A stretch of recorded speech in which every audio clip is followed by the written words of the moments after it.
ఎన్టీఆర్ జిల్లాలో ఒక్కొక్కటిగా పెట్రోల్ బంకులన్నీ కూడా మూతపడుతున్నాయి. పెట్రోలు, డీజిల్ కొరతతోటి అన్ని బంకుల్లో కూడా నో స్టాక్ బోర్డులు కనిపిస్తున్న పరిస్థితి.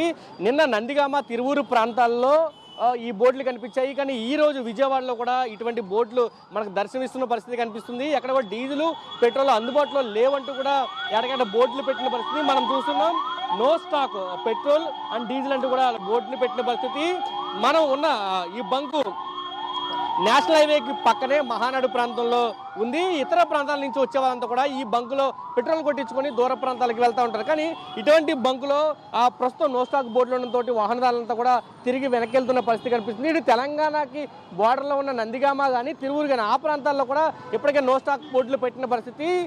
డీజిల్ కొరత లేకుండా చూడాలి, పెట్రోల్ కొరత లేకుండా చూడాలంటూ ఇప్పటికే డీలర్స్ అసోసియేషన్ సంబంధించిన ప్రతినిధులంతా కూడా సివిల్ సప్లై కమిషనర్ని కలిశారు. దాదాపు 2 రోజుల పాటు అక్కడ సమావేశం జరిగింది. అక్కడ కొరత లేకుండా చూస్తామన్నారు. కానీ కొరత మాత్రం అదే విధంగా కొనబడుతుంది. ఒక్కొక్కగా బంకు కూడా మూతపడుతున్న పరిస్థితులు అయితే మనకి కనిపిస్తున్నాయి. వాహనదారులు కష్టాలు పెరుగుతున్న పరిస్థితి. ఇప్పటికే యుద్ధం నేపథ్యంలో అనేక బంకుల్లో పెట్రోల్, డీజిల్ కొరత ఉంది అంటూ చూసాము. తెలంగాణ ప్రాంతంలో మొత్తం హైదరాబాద్ సిటీ అంతా కూడా గత 10 రోజుల క్రితం ఏ విధంగా ఉందో మనకి కనిపించింది. అయితే ఆ తర్వాత కేంద్ర ప్రభుత్వం జోక్యం చేసుకుంది, పూర్తిగా కొరత లేకుండా చూస్తామంటూ ప్రకటించారు. కానీ ఈ ప్రస్తుతానికి కూడా కొరత కొనసాగుతున్న పరిస్థితి కనిపిస్తుంది. ఎందుకంటే ప్రధానంగా పెట్రోల్ కంపెనీలన్నింటికి కూడా బంకులు ఇప్పటివరకు డబ్బులు కట్టి పెట్రోల్ తెచ్చుకోవాల్సిన పరిస్థితి లేదు.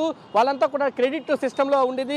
ముందుగా డీజిల్ లేదా పెట్రోల్ పంపించిన తర్వాత నెలకొకసారి లేదా వారానికి 15 రోజులకి పేమెంట్లు చేసేవారు. కానీ డీజిల్ పెట్రోల్ కంపెనీ నుంచి వచ్చేది. కానీ ఇప్పుడు ఎంత మీకు పెట్రోల్ కావాలో, ఎంత డీజిల్ కావాలో దానికి సంబంధించి ముందే అమౌంట్ పే చేస్తేనే మేము డీజిల్ ఇస్తామంటూ కేంద్ర ప్రభుత్వం ఒక నిర్ణయం తీసుకొచ్చింది. ఈ నేపథ్యంలో పెట్రోల్ బంకులన్నీ కూడా క్రెడిట్ కట్టే నేపథ్యంలో లేక బంకులన్నీ కూడా మూతపడుతున్న పరిస్థితి. పెట్రోల్, డీజిల్ ఎప్పుడు వస్తుందో తెలియని పరిస్థితి. ఎప్పుడు అమౌంట్ కడితే అప్పుడు పెట్రోల్, డీజిల్ విడుదలయ్యే అవకాశం ఉంది. కాబట్టి ఇది వాహనదారులు కూడా ఇబ్బందులు పడుతున్నారు.